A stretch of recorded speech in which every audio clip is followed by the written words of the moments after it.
It's episode 2. I don't think I need to do the intro again because it's like episode 2. It's the second one. You can just go watch episode 1. I believe in you. You can do it.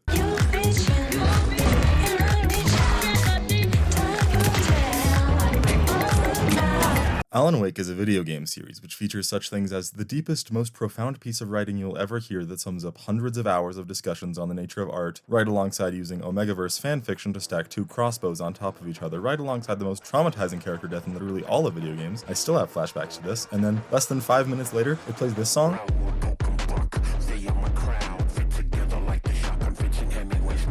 This, of course, has nothing to do with the video. I just wanted to grab the viewer's attention because most of this is going to be talking about boring gun stuff. Alan Wake is ostensibly a horror series, although this is also the weakest element of both of the games, and it's not difficult to understand why. From the studio that brought you Max Payne and Control, sure, why not make the next Resident Evil? You already have the bolt cutters, you're 50% of the way there. Alan Wake is a pretty straightforward third-person shooter. Alan Wake 2 is a mess that I will not be discussing for this video because this is about guns as an American. Frick. Alan Wake 1, as a basic third-person shooter with aspirations to pretend to be a horror game, differentiates itself from Remedy Entertainment's previous title, Max Payne 2, in which the player is capable of holding like 50 guns or something, I didn't check, by having the player only be capable of wielding a revolver, a flare gun, and a long gun of some kind. This was clearly an attempt at something. Every time you swap out your long gun for another, you're wondering if you're making the right choice, and you're making tiny judgments about the likelihood of getting ammo, etc., etc., but it falls flat because Alan Wake took too long to come out. It started development after Max Payne 2 in 2005, and then came out as an Xbox 360 exclusive in 2010. That's more than half a console generation. Unlike boomer shooters, where the protagonist is able to simply pluck 20 rocket launchers out of their pocket, more realistic games like Call of Duty had made this limited arsenal the norm. Therefore, this subversion/iteration of video game tropes just doesn't work to create the effect that it tries to and makes the game ironically feel more generic. You may think that I'm reading too deep into this and that this small detail wasn't done to make the player feel desperation, but I think that there's another small detail in Alan Wake that's very integral to the game's experience, even if it's difficult to place a finger on. None of the weapons in the game are automatic. Okay, I got to talk about guns now. Okay, so guns are simple, right? You get little explosive thingy next to metal thingy, and then explosive thingy shoots metal thingy towards thing very fast and play the GIF. So they invented these things called bullets, which has the explosive thingy and the metal thingy inside it at the same time. And basically all of gun development has been figuring out how to load these things in faster because it's really tedious and annoying. One of the earliest versions of this was the revolver. Oh shoot. One of the earliest versions of this was the revolver.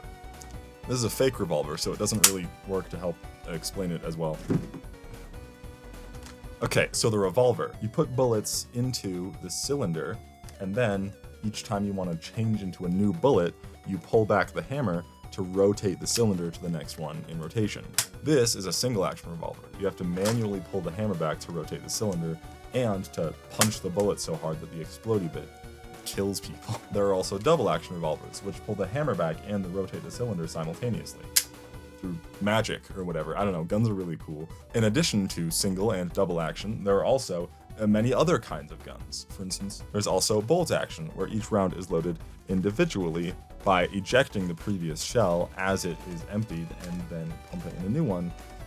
There's also pump action, which is the same thing, but like in a different direction.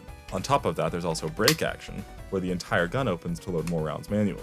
You will notice that these are all of the guns in Alan Wake: the revolver, the hunting rifle, the pump action shotgun, the double barrel shotgun, and the flare gun. You will also notice that none of these are the most common type of guns found in video games, semi or fully automatic. The gun itself does absolutely none of the work for you for any of the weapons in Alan Wake 1. This helps add to the feeling of desperation that is essential in most horror media. Even if the actual experience is just having guns with somewhat slow rates of fire, this detail that most people won't notice, because most people don't know all that much about guns, is just another building block in what makes the game such a memorable and unique experience. However, there is one more detail about how all of these guns work that I haven't mentioned. Because none of them are automatic, none of them use a magazine. Ow. my toe. Each round is loaded individually, which further adds to the sense of desperation. Furiously trying to jam each new round in and helplessly shooting and having just enough time to load a single round in order to defeat the enemy. In a hectic encounter, a full reload would be almost entirely off the table, and on the flip side, topping up your ammo takes much less time than a full reload in other games. The arsenal in Alan Wake is a small detail that helps the game feel more like a horror game. Even as each small detail doesn't work necessarily individually, each of them can be broken down on their own to see how it helps construct the whole experience. It's part of what makes video games such a beautiful art form. And then in the spin-off, Alan Wake's American Nightmare, the first gun you start with is an M9 Beretta, and then the next gun you unlock is a nail gun that holds 100 nails and is fully automatic for some reason. That is the worst game of all time, and I love it so much. But I need to keep this video brief because that's the point of this series, and I need to finish this by tonight.